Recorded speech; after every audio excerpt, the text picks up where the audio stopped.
ایمان والے نماز پڑھتے ہیں, آپس کے کام مشورے سے بولو بھائی طے کرتے ہیں اور ہماری راہ میں خرچ کرتے ہیں. اس سے مشورے کی اہمیت کا پتہ چلتا ہے. توجہ ہے نا آپ لوگوں کی؟ کس کا پتہ چلتا ہے؟ مشورے. مشورے کو عربی میں کہتے ہیں استشارہ. کیا کہتے ہیں؟ استشارہ. اب مجھے ایک بات بتاؤ, ہمارے ہاں استشارہ کی ویلیو زیادہ ہے یا استخارہ کی؟ استخارے کی. قرآن کس کی ویلیو بڑھا رہا ہے؟ استشارے کی. کیوں؟ خوب سمجھیں. استخارہ دعا ہے, استشارہ کامیابی تک پہنچنے کا ایک ظاہری سبب ہے. استخارہ دعا ہے, دعا اللہ سے مشورہ نہیں ہے, دعا ہے. اس میں یہ پڑھا جاتا ہے اللہم ان کنت تعلم ان ھذا الامر خیر لی فی دینی و معاشی و عاقبت امری فاقدرہ لی. اے اللہ اگر یہ کام بہتر ہے تو مقدر کر دے, بہتر نہیں ہے تو ہٹا دے مجھ سے. اس میں کوئی اللہ سے مشورہ نہیں مانگا گیا کہ اللہ یہ بہتر ہے تو خواب میں پیلا آ جائے تو نیلا آ جائے تو لال آ جائے تو سگنل مل جائے. قیامت تک استخارہ کرتے رہو گے, کوئی سگنل نہیں ملے گا, اور اگر سگنل ملے گا تو اللہ اس کے رسول نے کوئی ذمہ داری نہیں لی ہے کہ یہ میری طرف سے سگنل ہے. شیطانی تصرف بھی ہو سکتا ہے, دماغی فطور بھی ہو سکتا ہے. نہیں آ رہی بات؟ تو پھر کریں کیوں استخارہ جب کوئی سگنل ہی نہیں مل رہا؟ تو ایسا ہی ہے جیسے کوئی پوچھے دعا کیوں کریں, تو بھائی دعا تو ویسے ہی کی جاتی ہے, اللہ جو بہتر ہے وہ کیا کر دے, مقدر کر دے. تو سوال پیدا ہوتا ہے جب دعا ہی کرنی ہے تو پھر وہ استخارہ کو الگ سے کوئی کیوں کہا گیا؟ ویسے ہی دعا کر لیتے. پھر یہ مخصوص طریقے سے دعا پڑھنا اور پھر 2 رکعت پڑھ کے استخارہ کرنا, اس کا کیا مطلب ہے؟ تو بھائی عام دعا میں اور اس میں فرق یہ ہے کہ اس دعا کی قبولیت کا امکان زیادہ ہے عام دعا کی قبولیت کے امکان سے, بس اس سے آگے کچھ بھی نہیں ہے. پتہ نہیں کیا کیا کر رہے ہیں, استخارہ نکالا, یہ آیا استخارہ نکالا, ہم نے تو وہاں رشتہ بھیجا استخارہ بھی نکال لیا, پازیٹیو آ گیا. وہ بھائی نہیں, کچھ نہیں نکلا, تمہارا دماغ خراب ہو گیا ہے. پازیٹیو آ گیا تو وہ تمہارا کوئی کرونا تھوڑی ہے جو پازیٹیو آئے گا. ہاں کرونا ہوتا ہے, پازیٹیو بھی ہوتا ہے, کبھی نیگیٹو. پریگنینسی میں خواتین ٹیسٹ کرواتی ہیں, کبھی پازیٹیو آتا ہے کبھی نیگیٹو آتا ہے. تو آپ اگر پریگننٹ ہیں تو پھر جائیں استخارہ نکالیں, پازیٹیو آ گیا تو اس کا مطلب امید ہے آپ کو. تو پتہ نہیں کیا بنا دیا ہے. دعا ہے, دعا, اے اللہ بہتر ہے تو مقدر کر دے, بہتر نہیں ہے تو نہ کر.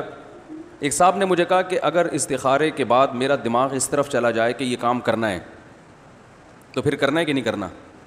میں نے کہا استخارہ نہ بھی ہو, دماغ اگر اس طرف چلا جائے تو چاہے استخارے کے بعد جائے چاہے استخارے سے پہلے جائے, دنیا میں اس سے بڑا بے وقوف کوئی بھی نہیں ہے کہ جس کا دماغ اس طرف جا رہا ہے کر اس طرف والا کام رہا ہے. تو اللہ نے پھر کھوپڑی میں دماغ دیا کیوں ہے؟ یہ دماغ اس لیے دیا ہے نا کہ جس طرف جائے تو تم نے بھی اسی طرف جانا ہے. دل جس طرف جائے اس طرف نہیں جانا. دل کبھی غلط طرف جا رہا ہوتا ہے, کبھی صحیح طرف جا رہا ہوتا ہے. تو دل کو فالو نہیں کرنا ہے, فالو کھوپڑی کو کرنا ہے. تو آپ تو میں نے کہا خوش قسمت ہو کہ آپ کا دماغ ایک طرف جا رہا ہے, تو اس کا مطلب جاؤ ادھر, چاہے استخارہ نکالا ہو یا نہ نکالا. ہاں استخارے کی برکت سے یہ ہوگا کہ اللہ تعالیٰ سے امید ہے کہ وہ کام آسان ہو جائے گا, اللہ کروا دیں گے. کرنا تو وہی ہے چاہے جدھر کھوپڑی جا رہی ہو, چاہے استخارہ کیا ہو یا نہیں کیا ہو. تو استخارے کی بھی ویلیو ہے. ما خاب من استخارہ, حدیث میں آتا ہے جو استخارہ کرتا ہے نامراد نہیں ہوتا. کیا مطلب؟ یہ دعا قبول ہوتی ہے, لیکن ہے چونکہ دعا, اور جب انسان کے پاس اسباب ہوں کسی کام تک پہنچنے کے اور دعا بھی ہو, تو اسلام یہ کہتا ہے کہ جو دعا چھوڑ دے گا اس نے ایک عبادت چھوڑی ہے, غلط کیا اس نے. لیکن عین ممکن ہے دعا کے بغیر بھی کام ہو جائے, امکان ہے, دعا سے قبولیت کا امکان زیادہ ہے. لیکن جو اسباب چھوڑ دے گا وہ تو ناکام ہوگا ہی ہوگا لازمی, پھر 100 دفعہ بھی دعائیں مانگتا رہے. سمجھ میں آ رہی ہے بات کہ نہیں آ رہی؟ دیکھو روزی کمانے کا سبب کیا ہے؟ محنت کرنا, کوئی ہنر پیدا کرنا, یہ ہے نا. اب آپ نے وہ سبب اختیار نہیں کیا, دعا مانگ رہے ہیں اللہ مجھے روٹی دے دے, مجھے پراٹھے دے دے, مجھے انڈے دے دے, مجھے یہ دے دے, تو گندے انڈے آئیں گے ابا کی طرف سے, وہ اٹھا کے ماریں گے آپ کو. کم بخت گھر میں پڑا رہتا ہے, کماتا نہیں ہے, یہ والے انڈے ملیں گے. امتحان جب دیں گے تو رزلٹ میں انڈا ملے گا آپ کو. سمجھ رہے ہیں نا؟ آپ صبح لیلۃ القدر میں مانگتے رہیں ساری رات دعائیں, اللہ مجھے کامیاب کر دے, اللہ مجھے کامیاب کر دے, اللہ مجھے کامیاب کر دے. بے روزگار ہے, اللہ میری شادی کرا دے. تو بھائی رشتے والے سب سے پہلے تو روزگار دیکھتے ہیں نا. اب دعائیں مانگ رہے لیلۃ القدر کی راتوں میں اٹھ کے, اللہ میری 4 کرا دے. لوگ 4 کر کے بیٹھے, میں میری 1 کرا دے. رو رو کے پاگل ہو جائے, ککھ بھی نہیں ہونے والا. کیوں؟ اسباب اختیار نہیں کر رہا. بھائی جب لڑکی والوں کے ہاں پیغام بھیجو گے, سب سے پہلا سوال کرتا کیا ہے, منڈا کرتا کیا ہے. پنجاب میں ہوگے تو پوچھیں گے منڈا کرتا کیا. آپ نے کہا لکڑ کا کاروبار ہے, لکڑیوں کا بزنس ہے, تو وہ پوچھیں گے کہ مسواک بیچتا ہے یا کوئی کارخانہ ہے. ان کو بیوقوف بنانا آسان, بولو بھائی, نہیں ہے. تو اسباب پورے اختیار کرو, پھر دعا مانگو. اسباب آپ نے پورے اختیار کیے کہ بھائی بزنس بھی کر لیا آپ نے, پڑھائی میں نمبر بھی اچھے آ گئے, اچھی جاب مل گئی, اور جناب اسٹیبل ہو گئے. اب آپ اس قابل ہوئے کہ کہیں پیغام بھیجیں گے تو قبول ہوگا. پھر اگر قبول نہیں ہو رہا, دعا مانگو, اے اللہ میں نے تو اپنا کام پورا کر دیا, پھر بھی کوئی لفٹ کرانے کے لیے تیار نہیں ہے. اب دعا مانگو, انشاءاللہ دعا قبول ہوگی. نہیں تو آخرت میں, نہیں تو ذخیرہ ہو جائے گا اللہ کے پاس, نہیں تو ثواب تو مل جائے گا دعا مانگنے کا. تو اسلام میں اسباب پہلے ہیں, اس کے بعد دعائیں ہیں. پیغمبر صلی اللہ علیہ وسلم کا واقعہ سنا ہے نا, غزوہ خندق میں اپنے دفاع کے لیے پوری صلاحیتیں صحابہ کی جھونک دی میدان میں, چاروں طرف خندق کھود دیے ڈیفنس کے لیے, دشمن آ نہ سکے. بھوک برداشت کی, پتھر باندھے, جو آپ کے بس میں تھا دشمن کو روکنے کے لیے وہ کر لیا. بدر میں دیکھو لڑائی ہوئی ہے, 313 مقابلے میں آ کے کھڑے ہو گئے. اب کچھ بھی نہیں ہو سکتا, یا اللہ ہمارے پاس اب اس کے علاوہ کچھ ہوتا تو لے آتے, ہے ہی نہیں تو کہاں سے لائیں. لیکن اب ہتھیار ڈال کے بیٹھ نہیں جائیں گے, لڑیں گے. کیا کریں بھائی, اب یہ تو نہیں کہ وہ 1000 ان 313 کو کاٹ کے چلے جائیں. جو ہمارے بس میں ہے ہم نے کر دیا. اب نبی صلی اللہ علیہ وسلم نے دعا مانگی ہاتھ اٹھا کے, اے اللہ اگر ان کو شکست ہو گئی, لم تعبد, قیامت تک تیری عبادت نہیں ہوگی. اے اللہ اب تیرے ہاتھ میں, ہم نے تو جو کر سکتے تھے وہ کر لیا, کچھ بھی نہیں ہے, چند گھوڑے, ایک آدھ تلواریں, اب کیا کریں بھائی. پوری صلاحیتیں, پورے اسباب میدان میں جھونک دیے.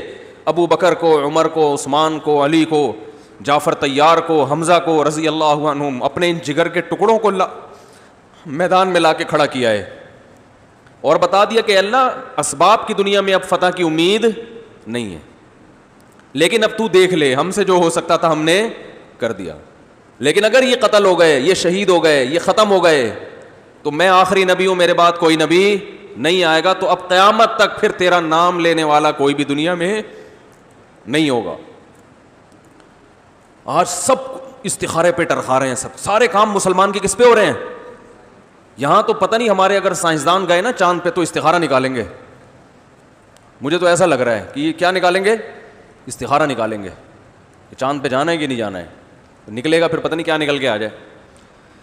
استخارے کی ویلیو کا میں انکار نہیں کر رہا, لیکن یہ وہ استخارہ نہیں ہے جو نبی نے سکھایا ہے. نبی کا سکھایا ہوا استخارہ کچھ اور ہے, پبلک جو استخارہ کر رہی ہے وہ کچھ اور ہے. تو پوری صلاحیتیں استعمال کرنے کے بعد ظاہری گراؤنڈ ریئلٹی کو دیکھ کر آپ نے فیصلے کیے ہیں. نبی صلی اللہ علیہ وسلم نے گراؤنڈ ریئلٹی کو دیکھ کر, غزوہ خندق میں گراؤنڈ ریئلٹی کو دیکھ کر فیصلہ کیا ہے کہ اتنی بڑی جماعت سے لڑنا ہمارے بس میں نہیں ہے. یہ گراؤنڈ ریئلٹی ہے نا, سارے قبائل مل کے حملہ کر رہے ہیں, ہم تھوڑے سے کیسے لڑیں گے. تو پہلا فیصلہ ان سے لڑنا نہیں ہے. لڑنے کا مطلب خود سے حملہ نہیں کرنا. دوسرا فیصلہ ان سے دفاع کرنا ہے, کیونکہ دفاع کے لیے طاقت ضروری نہیں ہے, دفاع تو کرنا ہی کرنا ہے نا. یہ تو ہمیں مار دیں گے مدینہ میں آ کے, ختم کر دیں گے. تو اب آپ کے سامنے ہدف کیا تھا, ان کو کسی طرح مدینہ آنے سے روک دیا جائے. روکنے کا کے لیے آپ نے مشورہ لیا صاحب, استخارہ نہیں نکالا کہ یہ بھائی حضرت ابو بکر سے کہو آپ وہاں استخارہ نکالیں, آپ وہاں استخارہ نکالیں کہ کیسے ان سے بچا جائے. نا نا نا نا نا, امرہم شورا بینہم. قرآن کہہ رہے ہیں ان کے اہم معاملات مشورے سے طے ہوتے ہیں. مشورے میں یہ ہوگا کہ عین ممکن ہے کسی کا دماغ ایسی بات کی طرف چلا جائے جس طرف آپ کا دماغ, ارے بولنے میں کوئی پابندی لگائی ہے گورنمنٹ نے یار, اتنی اہمیت سے میں وہ کر رہا ہوتا ہوں جیسے بھی وہ ایک دم وہیں پہ رک جاتے ہیں. مشورے میں فائدہ کیا ہوتا ہے؟ مختلف رائے جب سامنے آتی ہیں تو بعض دفعہ ایسی رائے سامنے آ جاتی ہے جو آپ کے ذہن میں نہیں ہوتی, تو فیصلہ کرنے میں آسانی. مشورہ وہ نہیں کرتا جو اپنے آپ کو فنٹر سمجھتا ہے, وہ کہتا ہے میں نے ہر پہلو سے غور کر لیا ہے. بھائی ہو سکتا ہے بہت سے پہلو آپ کے سامنے ہو ہی نہیں, عین ممکن ہے جب آپ مشورہ لو تو کچھ ایسے پہلو سامنے آ جائیں جن کی طرف آپ کا دماغ گیا ہی نہیں تھا. ہمارے نبی صلی اللہ علیہ وسلم نے صلح حدیبیہ کے موقع پر جب مشرکین مکہ سے ایگریمنٹ کیا, مشرکین نے کہا آپ اب احرام کی حالت میں آ چکے تھے, آپ اس سال عمرہ نہیں کر سکتے. اب شریعت میں حکم ہے کہ احرام کو کھول کے سر مڈوایا جائے, سر مڈائیں گے تو احرام کھلے گا. اب نبی صلی اللہ علیہ وسلم نے صحابہ کو حکم دیا سر مڈا لو اور احرام کھول دو. یہ ایسے ہی جیسے نماز میں نیت توڑنے کا کسی کو کہا جائے, مشکل کام ہوتا ہے نا. تو صحابہ نے کہا ہم نے احرام میں آ گئے, عمرہ کیے بغیر تو احرام کھول نہیں سکتے نا, اب کیسے کھول دیں احرام, دم بھی دینا پڑتا ہے اس میں اور عمرہ بھی واجب ہو جائے گا. تو ایک عبادت کو ادھورا چھوڑ کے ہم کیسے احرام کھول دیں, سر منڈا کے, ابھی عمرہ کیا نہیں ہے اور احرام میں آ کے ہم کیسے احرام کھول دیں, کیونکہ پہلے زندگی میں کبھی ان کے ساتھ ایسا ہوا نہیں تھا. اور کھولے بھی مشرکین کے کہنے پر, کافروں کے کہنے پر, اور ان کا کوئی مطالبہ بھی معقول نہیں ہے, سارے غلط مطالبے. تو ان کے غلط مطالبے بھی مانیں اور عمرہ بھی چھوڑ دیں اور احرام بھی اتار دیں. تو نبی صلی اللہ علیہ وسلم نے حکم دیا, صحابہ کی نہیں دل مائل ہو رہا تھا, تو آپ نے اپنی زوجہ سے مشورہ لیا کیا کریں. انہوں نے فرمایا یا رسول اللہ آپ ان کو حکم نہ دیں, خود سر منڈا کے احرام کھول دیں, آپ کی دیکھا دیکھی یہ کر لیں گے. کہیں نہیں ان کو, عمل کر کے دکھائیں, کیونکہ ان کے ذہن میں یہ آ رہا تھا نا کہ یہ تو ایک غلط کام ہے. تو جب نبی کو دیکھیں گے کرتا ہوا تو بھائی نبی سے زیادہ پرہیزگار کون ہو سکتا ہے, تو جتنا بھی آپ ان کو کہتے رہیں گے یہ نہیں مانیں گے. تو آپ صلی اللہ علیہ وسلم نے اپنی زوجہ سے مشورہ لیا, انہوں نے مشورہ دیا کہ ایسا کہیں. پیغمبر خدا ہو کر بھی مشورہ لے رہے ہیں کہ بھائی کوئی ممکن ہے ان کے ذہن میں کوئی ایسی بات آ جائے جو میرے ذہن میں نہیں ہے. تو مشورے کا حکم اس لیے بھی ہے کہ جو مشورہ نہیں لیتا وہ اپنے آپ کو دنیا کا سب سے بڑا فنٹر سمجھتا ہے, اور اللہ کو فنٹر سمجھنے والے پسند, فنٹر گیری اسلام میں پسندیدہ نہیں ہے. اور بھائی ہو سکتا ہے تم بڑے فنٹر ہو, بڑے ذہین ہو, لیکن ممکن ہے دوسری کی دماغ ایسی طرف چلا جائے تمہارا ذہن نہ گیا ہو. کیا خیال ہے بھائی, غلط کہہ رہا ہوں تو بتا دیں. تو ہمارے نبی نے تو سکھایا ہے, آپ سے بڑا, آپ سے زیادہ ذہین کون ہو سکتا ہے. تو آپ صلی اللہ علیہ وسلم نے یہی مشورہ پر عمل کیا کہ بھائی کہنے کا فائدہ نہیں ہے, سر مڈا لو. جب صحابہ نے دیکھا نبی نے سر مڈا لیا تو بہت سب نے سر مڈانا شروع کر دیا, سب نے حرام کھول دیا. تو ہم ہوتے استخارہ, ہر چیز میں استخارہ, استخارے پر فیصلے ہو رہے ہیں, کیونکہ زیادہ تر لوگ استخارہ کرتے ہیں شادی بیاہ کے موقع پر اور بیڑا غرق کر رہے ہیں. زیادہ تر نکاح کے موقع پہ استخارے نکال کے رشتوں کا بیڑا غرق کیا جا رہا ہے. یہ تو بہت ہو رہا ہے. اچھا بھلا رشتہ آیا بہن کے لیے, بیٹی کے لیے, استخارے میں نہیں آیا, ٹھیک ٹھاک رشتے کو چلتا کر دیا, کسی مکھنچو سے شادی کر دی کیونکہ وہ استخارے میں آ گیا تھا. میں پتہ نہیں کیوں نہیں آ رہا استخارے میں سمجھ میں نہیں آ رہا ہے بھائی. اچھا خیر, تو پتہ نہیں لوگ بیوقوف کیسے بناتے ہیں. تو یہ بیوقوف بناتے ہیں کہ بتا رہا ہوں, تو یہ مزاح کر رہا ہوں, اس کو سیریس نہ لیں بھائی. تو استخارہ نکالا, اچھے رشتے. ابھی ماں باپ اپنی بچی کو لے کر آئے, رشتہ آیا ہوا ہے, مان کے ہی نہیں دے رہی, استخارے میں آ رہا ہے اس بچی کے کہ یہ بندہ ٹھیک نہیں ہے. تو میں نے کہا یہ اس کو سمجھ میں ہی نہیں آ رہا ہوگا, لڑکا پسند نہیں ہوگا, استخارے کی پہ ڈال دیا. آج کل یہ بھی ہے کہ جو چیز سمجھ میں نہیں آ رہی استخارے پہ ڈال دو. بدنام کون ہوگا؟ استخارہ ہوگا, ٹھیک ہے نا, بدنام کون ہوگا؟ وہ ہوگا انہوں نے بولا, اس میں نہیں آیا.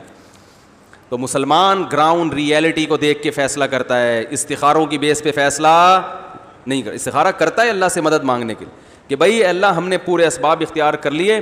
فیصلہ کرنا تو ہمارے اسباب سے ہوتا کچھ نہیں ہے, ہمارے اسباب سے ہوتا کچھ نہیں ہے, ہم نے تو سب کچھ کر لیا, اب مدد کون کرے گا؟ تو اس کے لیے استخارہ کیا جاتا ہے کہ اصل فیصلہ تو تیرا ہے. ہو سکتا ہے میں صحیح سوچ رہا ہوں لیکن وہ غلط ہو, اور جس کو میں غلط سمجھ رہا ہوں ہو سکتا ہے وہ صحیح ہو. تو بس تو کہیں میں نے تو جو کرنا تھا کر لیا, اب تو وہ کرا جو تیرے علم میں بہتر ہو, کرانا وہی تو نے, ٹھیک ہے نا, میرے فیصلوں پہ نہ جانا. تو ہمارے نبی نے غزوہ خندق میں مشورہ لیا صحابہ سے. تو اور دوسرا مشورے کا اصول یہ ہے کہ مشورہ اس سے لیا جائے جو اس فیلڈ میں ماہر ہو. سمجھ میں آ رہی ہے بات؟ جنگ لڑنی ہے مشورہ حکیم سے لے رہے ہیں. مشورہ کس سے؟ وہ غزوہ خندق میں آپ صلی اللہ علیہ وسلم نے جنگ میں قبائل کی جنگ کو روکنا تھا نا, دفاع کرنا تھا. تو یہ نہیں کہ عرب کے جتنے حکیم ہیں, ایران کے جتنے حکیم ہیں, سب کو بلا لیا ہو, ایسا نہیں ہے. جنگی ماہرین کو بلایا, اور آپ صلی اللہ علیہ وسلم نے خاص طور پر یہ جنگ ایران میں ہوا کرتی تھی کہ چاروں طرف سے قبائل, تو سلمان فارسی سے مشورہ لیا کہ عرب تو اس جنگ کے عادی ہے ہی نہیں, آپ بتاؤ کیسے یعنی اس موقع پر ہم کیسے ڈیفینس کریں. تو سلمان فارسی رضی اللہ تعالیٰ عنہ نے مشورہ دیا کہ یا رسول اللہ, ہمارے ہاں ایران میں فارس میں ایسی جنگیں ہوتی ہیں تو ہم خندقیں کھودتے ہیں. تو ان کے مشورے پر عمل کیا گیا. پھر تو اس لیے ہمارے جو بھی فیصلے ہوں میرے بھائی, گراؤنڈ ریئلٹی کو سامنے رکھ کے ہونے چاہیے.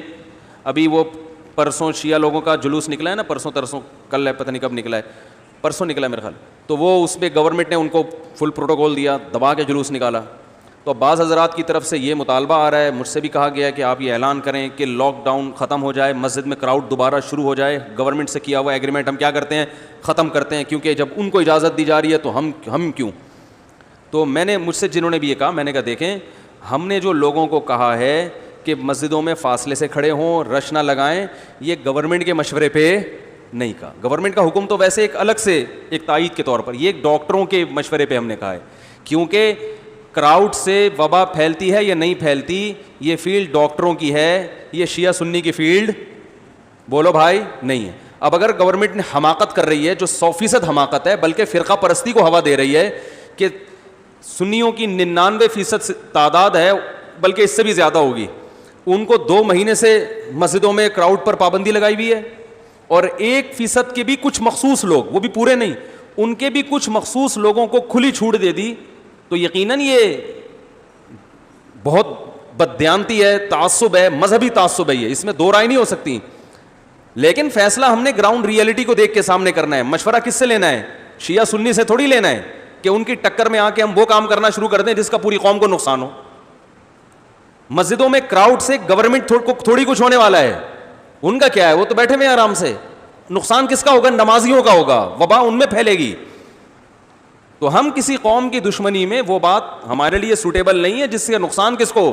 قوم کو. تو مجھے لوگوں نے کہا اب آپ بیان کریں کہ اب ہم کراؤڈ پہ بھی جو ہے نا وہ پابندی ختم کریں گے, اور مسجد میں چپک کے لوگ کھڑے ہوں گے, جھپیاں ماریں گے ایک دوسرے کو, اور سب ختم. تو یہ جو ہے یہ ہم ڈاکٹروں سے پوچھ کے کہہ رہے ہیں. گورنمنٹ, حکومت, وزیر اعظم تو لاک ڈاؤن کے ویسے ہی خلاف ہیں. لوگ مجھے یہ بھی کہہ رہے ہیں سرکاری مولوی حکومت کا پٹھو. ابے بھائی, حکومت کہاں لاک ڈاؤن کروا رہی ہے؟ حکومت کے تو صرف باتیں ہیں, ہر جگہ رش ہے. تو ہم تو کہہ رہے ہیں کسی بھی جگہ پہ رش نہیں ہونا چاہیے. ڈاکٹروں سے پوچھ کے کہہ رہے ہیں, ڈاکٹروں سے رابطہ کر کے کہہ رہے ہیں. تو ایک فریق کو گورنمنٹ نے اجازت دی لاک ڈاؤن کی, گورنمنٹ کی نااہلی ہے یہ, لیکن گورنمنٹ کی نااہلی کی سزا پبلک کو نہیں دی جا سکتی, اور اس نااہلی کا بھی نتیجہ اللہ نہ کرے ابھی نکلے گا. آپ دیکھیے گا یہ جو جلوس نکلا ہے نا, اس سے جو وبا پھیلے گی, پہلے اسی قسم کی حرکتیں ہوئی ہیں جس سے یہ بیماری پھیلی ہے. وہی حرکتیں حکومت نے دوبارہ کروائی. اب دوبارہ, کیونکہ یہ ایسے ہو رہا ہے, کورونا کے کیسز اوپر جاتے ہیں, پھر نیچے آتے ہیں, پھر دوبارہ اوپر جانا شروع ہو جاتے ہیں. تو یہ تو ایک تماشا ہو رہا ہے. تو گورنمنٹ کی نااہلی ہے, اور اس سے کم از کم ایک فائدہ تو ہو گیا کہ صاف پتہ چل دیا کہ حکومت کے ہاں انصاف نہیں ہے. ایک مخصوص طبقے کے بھی مخصوص افراد کو نوازا جا رہا ہے خاص طور پر, ٹھیک ہے نا. جو اتنی بڑی اکثریت میں ہیں وہ ستیلے ہیں, اور جو منورٹی کی بھی منورٹی وہ کیا ہیں, وہ اپنے ہو گئے. تو یہ نااہلی بھی گورنمنٹ کی پتہ چل رہی ہے اس سے. تو خیر, کہاں سے کہاں بات چلی گئی بھائی. تو نبی صلی اللہ علیہ وسلم نے مشورہ لیا, اور مشورے پر سمجھ میں آیا آپ صلی اللہ علیہ وسلم کے, اور عمل کیا. دیکھو اللہ وحی بھی تو نازل کر سکتا تھا نا, کہ آپ کو کیا ضرورت ہے پوچھنے کی, وحی نازل ہوگی یوں کر لیں. لیکن بہت سے موقعوں پر وحی نہیں ہوئی ہے. غزوہ احد میں مشورے, کیونکہ آپ نے امت کو گائیڈ بھی تو کرنا تھا نا, کیونکہ آپ کو معلوم تھا کہ میں دنیا سے جاؤں گا تو وحی کا سلسلہ ختم. اب یہ فرشتوں کا انتظار تھوڑی کریں گے, جبریل علیہ السلام آگے بتائیں گے یہ کرنا ہے وہ کرنا ہے. بھائی ایک طریقہ بتا کے جاؤ کہ ایسے مواقع پہ یہ کچھ کرنا ہے. لیکن نبی بتا کے چلے گئے. ہم نے صرف استخارے والی حدیث لے لی, باقی تمام حدیثوں کو چھوڑ دیا. پھر نبی کے معجزے بھی ہوئے ہیں. جب اپنا کام کیا تو پھر آپ نے کدال ماری ہے تو چنگاری اڑی. آپ نے فرمایا کیسر و کسرا کے خزانے کنگن میں اپنی امت کے ہاتھوں میں دیکھ رہا ہوں. پھر معجزے بھی صادر ہوئے. تو معجزے کرامت جب آپ اپنا پورا کام کر لیں پھر ہوتے ہیں. کام کیا نہیں ہے. ایک صاحب مجھے کہنے لگے شادی نہیں ہو رہی ہے, شادی نہیں ہو رہی ہے, شادی نہیں ہو رہی ہے. میں نے کہا بھائی پتہ نہیں کون سے کپڑے پہن کے تو رشتہ لینے جاتا ہے. ہاں مطلب دھوتی بنیان میں چلا جاتا ہو. پھر لڑکی والے 10 قسم کی چیزیں دیکھتے ہیں, گھر کیسا ہے. یہ تو ان کا رائٹ ہے, ان کو چاہیے دیکھیں. وہ آمدن بھی دیکھیں گے, وہ خاندان بھی دیکھیں گے. تو کہہ رہے ہیں یار اب جب ہمارا ویسا خاندان نہیں ہے تو ہم کیا کریں. میں نے کہا پھر ذرا کم تر لوگوں میں شادی کر لو. جس قسم کا ڈیزائن ہے آپ کا اسی ڈیزائن کی تلاش کر لو. جتنے پیسے جیب میں ہیں اس سے زیادہ غریب لڑکی تلاش کر لو. تو اس پہ آمادہ نہیں ہوتے. بھائی آپ کی تنخواہ کم ہے تو کسی غریب گھرانے میں رشتے کا پیغام بھیجو, مان جائیں گے وہ. آپ 15,000 کما رہے ہو تو ایسی لڑکی سے شادی کرو جس کے ابا کی آمدن 10,000 ہو. کیا خیال ہے؟ اگر آپ کہتے ہو ایسا رشتہ ملے گا نہیں, یہ جھوٹ ہے. دنیا میں سب سے بڑے غریب آپ نہیں ہو. اگر آپ غریب ہو تو آپ سے بھی زیادہ غریب دنیا میں پڑے ہوئے ہیں. لیکن معیار بہت اونچا ہے. 15,000 والا 10,000 والی سے شادی بولو بھائی نہیں کرے گا. وہ چاہتا ہے 10 انگلیاں میری گھی میں ہو, بے شک سر کڑھائی میں ہو. ٹھیک ہے نا. تو اللہ کے بندے جب تو 15,000 کما رہا ہے تو 15 لاکھ والی تیرے ساتھ چلے گی کیسے؟ وہ تو جوڑ ہی نہیں بیٹھتا نا. تو پھر وہ لاک ڈاؤن کے بہانے سوشل ڈسٹینس ہی رکھے گی آپ سے. ٹھیک ہے نا. آج کل تو بڑا اچھا عذر بھی ملا ہوا ہے سوشل ڈسٹینس کا. مسئلہ 15,000 کا ہوگا, بلی ڈالی جائے گی کس پہ؟ بہت سی بیویاں بھاگ گئی ہیں آج کل لاک ڈاؤن کا کہہ کے نا. وہ بھاگی لاک ڈاؤن کی وجہ سے نہیں ہے, وہ میاں کے پاس پیسے نہیں ہوتے تو وہ بھاگ جاتی ہیں. تو جیسی اللہ نے جتنی حیثیت دی ہے اس حساب سے تلاش کرو بھائی. کیا خیال ہے؟ تو گراؤنڈ ریئلٹی کو دیکھ کے سامنے رکھ کے فیصلہ کرنا ہے. لڑائی میں بھی, اپنے شادی بیاہ میں بھی, کاروبار میں بھی. کاروبار جب کرو, گورے کاروبار میں زیادہ تر کامیاب کیوں ہوتے ہیں؟ وہ دیکھتے ہیں بھائی, 100 دفعہ سوچتے ہیں, مشورے لیتے ہیں کون سا کام چل رہا ہے, پھر ایک فریم ورک تیار کرتے ہیں, فریم ورک بناتے ہیں. ان کے یہاں مشوروں کے لاکھوں روپے تنخواہ ہوتی ہے. بڑی بڑی کمپنیاں جو دنیا میں ہٹ ہوئی ہیں نا, ان میں صرف مشورہ دینے کے لیے کچھ بندے بیٹھے ہوئے ہوتے ہیں. ان کو صرف مشورے کے پیسے مل رہے ہوتے ہیں کہ آپ کا کام یہ ہے کہ بہتر سے بہتر ہم کمپنی کو ارننگ کیسے کر سکتے ہیں. آپ بس بیٹھ کے سوچو, جو کھانا ہے کھاؤ, جو پینا ہے پیو. لگژری لائف ان کو دیتے ہیں کہ آپ کو کوئی ٹینشن نہیں ہونی چاہیے. ان کو پتا ہے نا اگر اس کو کوئی رکشے میں آ رہا ہے وہ مشورہ دے گا ہیں؟ وہ چنچی میں بیٹھ کے آ رہا ہے, وہ کدھر مشورہ دے سکتا ہے بھائی؟ وہ بیچارہ چنچی میں لڑکتے لڑکتے بچی تھی. صحیح ہے نا. پھر وہ آئے گا, وہ ٹرخانے والا کام کرے گا. تو مشورہ کی بڑی ویلیو ہوتی ہے کہ بھائی اس سے مشورہ لینا ہے. تو وہ لوگ انہوں نے دنیا میں غور کیا نا, تبھی دنیا کے امام بن گئے. انہوں نے کہا بھائی سب سے اہم ترین شعبہ کیا ہے؟ مشیر. جو ہماری میٹنگ میں بیٹھ کے کیا کرے گا؟ مشورہ. اس کو صرف اسی کے پیسے ملتے ہیں, آپ بس سوچتے رہو بیٹھ کے. وہ سوچتا رہتا ہے. ہمارے ایک رشتہ دار تھے شپ میں, انہوں نے کہا کہ جتنا گوروں کے ہاں جتنا بڑا عہدہ ہوتا ہے نا اتنا کم کام ہوتا ہے اس کا. جتنا بڑا عہدہ ہوگا نا اتنا ہی کام اس کے ذمے کم اور مزے اس کے زیادہ. کیونکہ وہ کہتے ہیں کام جب زیادہ لگاؤ گے تو سوچنے کا ٹائم کم ملے گا, اور تنخواہ کم دو گے تو زیادہ تر تو سوچنا اس کا اپنے بیوی بچوں کی فلاح و بہبود میں ہی لگ جائے گا نا. تو اتنا دو ان کم بختوں کو, معذرت کے ساتھ, ان کم بختوں کو رسک سے اور یہ تمام چیزوں سے کیا کر دو؟ آزاد. اس لیے میں کہتا ہوں بھائی جو بڑے بڑے علماء ہیں نا, جو ویژنری ہیں, جن ایک لائف ہے, ان کی ایک سوچ ہے, جو ایک ویژن بناتے ہیں, ان کو بھی مالی جو معاملات ہیں نا اس کی ٹینشن سے آزاد کر دینا چاہیے. ہمارے ہاں بیچارے مولاناؤں کی تنخواہیں اتنی کم ہوتی ہیں مساجد میں کہ وہ مولانا بیچارہ اپنے گھر باری کی فکر میں لگا رہتا ہے. ٹھیک ہے, جو اکثر مسجدوں میں ایسا, سب جگہ نہیں ہوتا لیکن بہت ساری مسجدوں میں ایسا ہوتا ہے. اتنی تھوڑی تھوڑی تنخواہیں. میں جانتا ہوں گاؤں دیہاتوں میں تو بڑا ظلم ہوتا ہے, بڑے بڑے علامے پڑے ہوئے ہیں, تنخواہ اتنی تھوڑی ہے کہ وہ بیچارہ اس علم سے کچھ بھی نہیں کر سکتا. وہ اپنے بچوں کی فکر میں ہی, ان کے روٹی کپڑے کے چکر میں ہی لگے رہتے ہیں. تو جو بھی دماغ استعمال کرنے والے لوگ ہیں وہ کیا ہوتے ہیں؟ یہاں سے آزاد. تو ہماری شریعت نے مشورے کی اہمیت ہمیں بیان کیا, ہم اس پر عمل نہیں کرتے, انگریز اس پر عمل کرتا ہے. ایک ایک بات سے پہلے ان کی میٹنگز ہوتی ہیں, ہر بات پہ ان کے مشورے ہوتے ہیں. لاک ڈاؤن جب انہوں نے کیا پہلے مشورے ہوئے, ہر پہلو سے غور کیا گیا, اس کے سائڈ افیکٹ کیا ہیں, اس کے مثبت نتائج کیا ہیں. تو اپوزیشن کو بھی منہ دکھانا پڑے گا. ٹھیک ہے نا. ہر وہ الگ بات ہے کہ اللہ نتیجہ اللہ کے ہاتھ میں ہے. بعض دفعہ سب کچھ ہو کے بھی نتیجہ غلط نکلتا ہے, لیکن قوائف تو پورے کر دیے نا. تو اللہ نے تو کہا ہے بھائی تم مشورے کے بعد فیصلہ کرو, صحیح ہو تو بھی صحیح ہے, غلط ہو تو بھی صحیح ہے, نتیجہ جو بھی نکلے گا میں اس میں برکت ڈال دوں گا. غزوہ احد میں دیکھیں مشورہ ہوا تھا مدینہ سے باہر نکل کے لڑنا ہے, آپ نے مشورے پر عمل کیا, صحابہ شہید ہو گئے.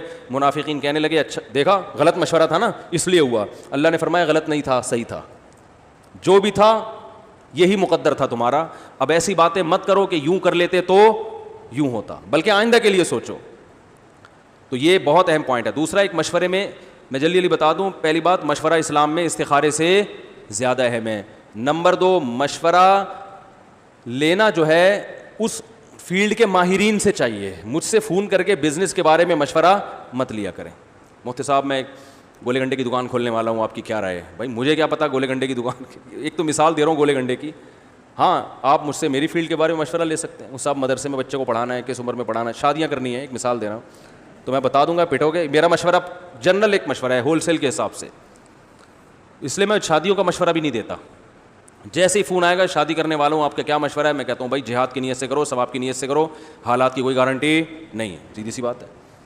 تو کہہ رہے پھر کیوں کروں؟ بھائی ثواب ملے گا اس لیے کرو. اتنی عورتیں بیوہ طلاق یافتہ پڑی ہوئی ہیں, ان کا گھر بساؤ, بہت ثواب ملے گا. تو مفتی صاحب اور حالات کیا ہوں میں نا, حالات کی کوئی گارنٹی نہیں ہے. حالات کیا ہوتے ہیں؟ حالات کی میں اپنی گارنٹی نہیں, مجھے کچھ پتہ نہیں ایک سیکنڈ میں اللہ بچا کے رکھ کے کیا ہو جائے. میں اپنی گارنٹی نہیں تو آپ کی گارنٹی کہاں سے لوں گا بھائی. ایک صاحب مجھے ہوٹل میں لے کر گئے, چائے پلائی, دودھ پتی منگوائی 2, بولے صاحب بہت ضروری بات ہے, بہت اہم نا, اپنے جاننے والے تھے, بہت اہتمام کے ساتھ سائٹ پہ لے گئے, انہوں نے مجھے بٹھایا, چائے منگوائی, بالکل جب فریش ہو گیا کہہ رہے ہیں بہت اہم بات ہے, میں دوسری شادی کرنا چاہتا ہوں, آپ سے مشورہ لینا چاہتا ہوں. ان کا خیال تھا میں اس کی پیٹھ تھپکوں گا, زندہ باد ماشاء اللہ, بڑی خوبصورت لائف گزرے گی, 10 انگلیاں گھی میں.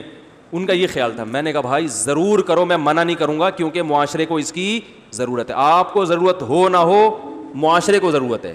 زنا بھی پھیل رہا ہے, طلاق یافتہ بیوہ کنواری لڑکیوں کی بھرمار ہے, کوئی گھاس ڈالنے کے لیے بیچاریوں کو تیار نہیں ہے, کوئی گھر بسانے کے لیے تیار ہے. ہمت کرو, شاباش, ثواب. تو کہنے لگے فائدہ, اور کیا فائدہ ہوگا؟ میں نے کہا ثواب کی گارنٹی ہے, حالات کی کوئی گارنٹی. بولو بھائی نہیں. کہنے کیا ملے گا؟ میں نے کہا ثواب ملے گا بس. اب یہ بہت بڑی چیز ہے اگر ثواب مل رہا ہے آپ کو, لیکن وہ کہتے ہیں یار ہم ثواب کے لیے اتنی بڑی قربانی دیں. تو صحابہ کرام نے غزوہ احد میں جو بہت بڑی قربانی دی تھی, کس کے لیے دی تھی؟ ثواب کے لیے دی تھی نا. تو ثواب کے لیے قربانی دینا مردوں کا کام ہوتا ہے, اور صرف دنیا کے پیچھے بھاگنا یہ نفس پرستی ہے. ٹھیک ہے نا. تو آپ ہمت کرو, بہت ساری عورتیں بیچاری بیوہ بیٹھی ہوئی ہیں, اور کر کے پھر پٹو تو پٹنا برداشت کرو, بولو یہ کس کے لیے؟ اللہ کے لیے. برداشت کرو. موسٹ وانٹیڈ گاڑی کے پیچھے لکھ کے لگا دو, بائک کے پیچھے پکڑا جاؤں, کہیں بھی پکڑا جا سکتا ہوں. تو کیونکہ جو کرتے ہیں بھاگ کے آتے ہیں, تو کسی خوش فہمی میں مبتلا ہو کے 4 شادیاں نہ کریں, ثواب کی نیت سے کریں. اور ایسی کی, یہ جملہ یاد رکھ لیں, ایسی کی تیسی. ٹھیک ہے نا. کیونکہ جو وہ ہو جاتا ہے نا, گھبرا جاتا ہے, وہ پھر گیا. اب آپ نے کی, وہ کرنے لگے, اور ایک صاحب آئے کہہ رہے میرے دوسری شادی ہو رہی ہے, نکاح پڑھا دیں. تو میں نے کہا اچھا ٹھیک ہے. اب نکاح کے لیے مجھے ٹائم دے دیا, میں آ کے بیٹھا ہوں, ان کا نکاح ہونے والا ہے, جا کے وضو کر رہے ہیں, پہلے 2 رکعت نفل پڑھی انہوں نے. میں نے کہا چلو اچھی بات ہے بھائی, نکاح سے پہلے اللہ کو یاد کر رہے ہیں, سبھی اچھی بات ہے. سلام پھرا, پھر بیٹھے پھر 2 رکعت نفل کی نیت باندھ لی. سچی مچی کا واقعہ بتا رہا ہوں. پھر کیا ہوا, پھر پتہ نہیں کیا خیال ہے, پھر وضو کر کے آئے, پھر 2 رکعت نفل. میں نے کہا کیا ہو گیا بھائی, یہ دن میں تو تراویحیں کب سے ہو گئی ہیں. کہہ رہے یار بے چینی ہو رہی ہے, گھبراہٹ ہو رہی ہے, پتہ نہیں میں کیسا کام کرنے جا رہا ہوں. تو میں نے کہا پھر نہیں کرو, اگر ہمت نہیں. کہہ رہے نہیں کروں گا تو صحیح, وہ تو لڑکی والے انتظار میں بیٹھے ہوئے ہیں. تو میں نے کہا مسجد میں نہیں, کہہ رہے ان کے گھر جانا ہے. تو میں نے کہا پھر چلو یار جلدی چلو, میرے پاس ٹائم نہیں ہے. وہ بھائی اس بیچارے کی جو 40 سال تو اس کی کم از کم عمر ہوگی, کہ جو سانسیں پھول رہی ہیں, پسینے چھوٹ رہے ہیں, وہ نہیں گیا. ان کو فون کر دیا ذرا 2-4 دن ڈیلے کر دیتے ہیں اس کو. میں نے کہا چلو شاید کوئی نیروبین کے انجیکشن لگانے انہوں نے اعصابی قوت کے لیے. تو 2-4 دن کے بعد پھر فون آیا کہ آ جائیں. میں نے کہا آپ آ جائیں. آ گئے, کہنے لگے وہ ذرا, پھر وہی ان کی کیفیت دوبارہ, سانس پھول رہا ہے, یہ ہو رہا ہے, وہ ہو رہا ہے, 3-4 دفعہ اس طرح ہوا ہے. میں نے کہا بھائی اللہ کا واسطہ آپ کچھ اور کر لو, یہ والا کام ابھی یہ کیفیت ہے, جب شادی کر کے پکڑے جاؤ گے اس بیچاری کا بیڑا غرق کرو گے, دوسری کا یا پہلی کا, کسی نہ کسی کا بیڑا غرق ہونے والا ہے. میں نے کہا میں نہیں پڑھا رہا, نکلو یہاں سے. تو یہ کرنا ہے تو پھر نہیں ہوتا ہے تو پھر ایسی کی تیسی, ثواب ملے گا بس. اور پھر محلے والے پوچھیں نا کیوں کی, ثواب کے لیے کی ہے. اس پہ کوئی خوش نہیں ہوگا, 2 چانٹے اور لگیں گے. اس پہ کیا ہوگا, 2 چانٹے اور لگیں گے. ابے وہ منہ چڑھا رہا تو ہمارا, ایک تو الٹے کام کر رہا ہے, اوپر سے کہہ رہا ثواب کے لیے. تو موسٹ وانٹیڈ کا بھی تو مزہ آیا یار. دیکھو امریکہ میں نا کچھ نوجوان لوگ عجیب عجیب سے بال بناتے ہیں, عجیب عجیب سی شکلیں بناتے ہیں, دیکھا ہوگا آپ نے نا. وجہ اس کی کہ لائف کو انجوائے کرتے کرتے تھک جاتے ہیں تو کہتے ہیں ذرا کوئی ڈفرینٹ اسٹائل ہونا چاہیے, دیکھنے میں کچھ عجیب سے نظر آئیں, لوگ ہمیں دیکھیں. کسی نے شیطان لکھا ہوتا ہے پیچھے اپنی گاڑی کے پیچھے, تو وہ تو غلط طریقہ ہے. آپ کوئی اچھا کام کر کے پٹو, ٹھیک ہے نا. وہ شاعر نے کہا ہے نا, بدنام جو ہوں گے تو نام نہ ہوگا, بدنام ہوں گے تو نام بھی تو اسی سے پہلے کا نا بھائی. تو لیکن مشورہ کر لینا. تو اب آپ مجھے فون کریں گے مشورہ کرنے کے لیے, تو میں نے ہول سیل کے حساب سے سب کو مشورہ دے دیا, لہذا مجھ سے اس موضوع پر مشورہ کرنے کی ضرورت نہیں ہے. یہ مشورہ سب کے لیے ہو گیا. تو اللہ نے کیا فرمایا, ان کے آپس کے معاملات کہاں سے طے ہوتے ہیں؟ مشورے سے. تو مشورے کا جلدی جلدی نمبر بتا دوں. پہلی بات, مشورے کی اہمیت اسلام میں بہت ہے. نمبر 2, جس سے مشورہ لے رہے ہو وہ اس فیلڈ کا ماہر ہو, تجربہ بھی رکھتا ہو. صحت کے بارے میں ڈاکٹروں سے مشورہ لو. کرونا وائرس میں آپ نے ڈسٹینس رکھنا ہے یا نہیں رکھنا, یہ وزیر اعظم سے مشورہ مت لو, یہ وزیر اعلیٰ سندھ سے مشورہ مت لو, یہ مسجد کے امام سے, شیخ الحدیث سے, مفتی صاحب سے مشورہ مت لو. یہ کس سے لوگے؟ یہ ڈاکٹر سے مشورہ لوگے, ٹھیک ہے نا. اور دینی معاملہ ہو کوئی, اس میں مشورہ کس سے لوگے؟ ڈاکٹروں سے نہیں بلکہ علماء سے مشورہ لوگے. اور بہت ساری چیزیں ہیں جن میں مشورے لیے جاتے ہیں, تو ہر فیلڈ میں اس کے ماہر سے مشورہ لیا جائے گا. فریج کون سا لینا ہے آپ نے, تو یہ الیکٹریشین بتائے گا آپ کو. کیا خیال ہے؟ تو تیسری شرط یہ ہے کہ پہلی ہے, تیسری ہو گئی, دوسری ہو گئی. پہلے مشورے کی اہمیت, دوسری مشورہ ماہر سے لینا ہے, تیسرا مشورہ اس سے لو جس کا مشورہ دینے میں اپنا مفاد نہ ہو. بعض دفعہ یہ ہوتا ہے کہ جب ہم کسی سے مشورہ لیتے ہیں, جیسے دکان والے سے آپ پوچھ رہے ہیں فریج کی دکان میں جا کے کہ کون سی کمپنی کا فریج سب سے بہتر ہے, وہ اس کمپنی کا بہتر بتائے گا جس پہ کمیشن اس کا زیادہ ہو. اسی سے جا کے پوچھ رہے ہیں, دکان میں جا کے پوچھ رہے ہیں کہ کون سا شہد سب سے بہتر ہے, تو وہ فوراً وہ والا دے دے گا جو کمپنی اس کو کمیشن زیادہ دے رہی ہے. شوز جا کے پوچھ رہے ہیں کون سے کمپنی کے سب سے, وہ لنڈے کے اٹھا کے پکڑا دے گا آپ کو, یہ سب سے بہتر ہے, اس کو ذرا پالش کر کے چمکایا ہوا ہوگا. تو بہت سے ایماندار بھی ہوتے ہیں, لیکن ہمیں نہیں پتا کون ایماندار ہے اور کون بے ایمان. تو اصول بتا دیا بھائی, اس سے لو جس کا ذاتی مفاد نہ ہو یا ذاتی مفاد پہ زد نہ پڑ رہی ہو. مثال کے طور پر اپنی بیٹی کی شادی کرنی ہے, رشتہ آیا ہوا ہے, تو داماد سے مشورہ لینا مناسب نہیں ہے, کیونکہ داماد بعض دفعہ, آپ لوگوں کے علاوہ کی بات کر رہا ہوں, اس کو جیلسی ہوتی ہے کہ مجھ سے اچھا اس گھر میں آیا تو میری ویلیو, ارے بول لو نا یار, ڈاؤن ہو جائے گی. ایسا میں نے دیکھا ہے اپنی آنکھوں سے. ایک صاحب تھے, ان کا جب رشتہ آیا تو وہ بہت ایجوکیٹڈ تھے, تو داماد نے توڑوا دیا, کیونکہ داماد اتنا پڑھا لکھا نہیں تھا. ابھی اس کی بڑی پھوپھاں تھی, اس گھر میں سسرال جاتا تھا, چائے وائے یہ وہ, اس کو پتا تھا یار جب یہ آئے گا تو ہم تو کم ہو جائیں گی ویلیو. سب داماد ایسے نہیں ہوتے, بار بار کہہ رہا ہوں آپ لوگ کے علاوہ کی بات کر رہا ہوں. ایک آدمی نے کہا اتنا ڈرتے کیوں ہے کہ آپ لوگ کے علاوہ کی بات, بول دو آپ لوگ کی بات کر رہا ہوں. تو بھائی ڈرتا ہوں نا, سیدھی سی بات ہے.